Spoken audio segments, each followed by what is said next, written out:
దిగారు జనాలు. పందులు, చిన్న పంది, పెద్ద పందికి చిన్న పంది పుట్టద్ది. పెద్ద పందులు ముసిలి పందులు అయిపోయినాయి అని చిన్న పందులన్నీ రూట్లోకి వచ్చినాయి. ఈ చిన్న పందులు? విక్రాంత్ రెడ్డి, విక్రాంత్ రెడ్డి, వైవి సుబ్బారెడ్డి కొడుకు శరత్ చంద్రారెడ్డి. ఎవరి శరత్ చంద్రారెడ్డి? మన పొట్టోడు వియంకుడు అన్న.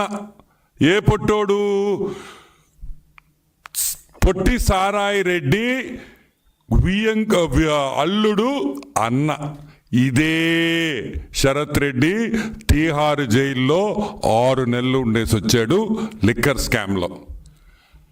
ఇంకెవరు? The great Vijayasai Reddy, MP. పొట్టి సారాయి రెడ్డి కూడా ఈరోజు ఈ ఎఫ్ఐఆర్లో పెట్టారు. ఎందుకు పెట్టారు? ఎందుకంటే అరబిందో అనే కంపెనీ, ఏ కంపెనీ దీంట్లో వాటా కొనిందో ఆ అరబిందో వియంకుడు విజయసాయి రెడ్డి, పొట్టి సారాయి రెడ్డి కాబట్టి అని మీకు అందరికీ మనవి చేస్తున్నా.